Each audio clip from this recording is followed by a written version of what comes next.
Está chegando no centro-sul do país. O repórter Daniel Lian traz as informações com som e com imagem. Bom dia, Daniel Lian.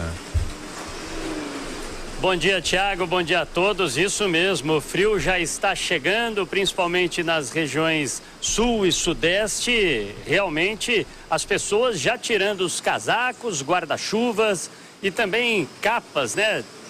Do armário, enfim, de casa, porque agora o frio realmente está chegando. Já está uma cara mais de inverno neste instante. Vale lembrar que não chovia em São Paulo desde o dia 5 de junho. Com isto, a umidade vai voltar um pouquinho à capital paulista. Nós podemos observar nas ruas que há uma movimentação, as pessoas já estão com guarda-chuva.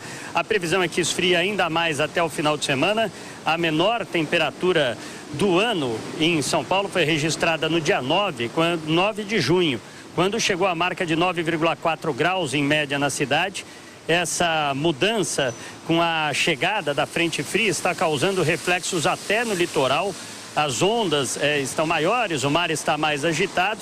O período de frio é um período que também acaba até estimulando a solidariedade das pessoas que acabam doando agasalhos, entre também outros pertences. Na Argentina, por exemplo, um exemplo de solidariedade foi registrado nesta noite, um exemplo até internacional.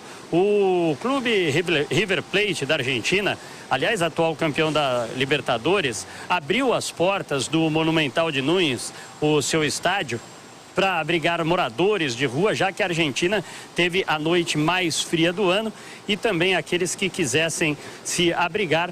O River acabou aí abrindo as portas aí num gesto de solidariedade. Vale lembrar também que na Serra Gaúcha a expectativa hoje é também da noite mais fria do ano e pode até nevar no sul do país. Então, nesta abrangência nacional, pode nevar no sul do país.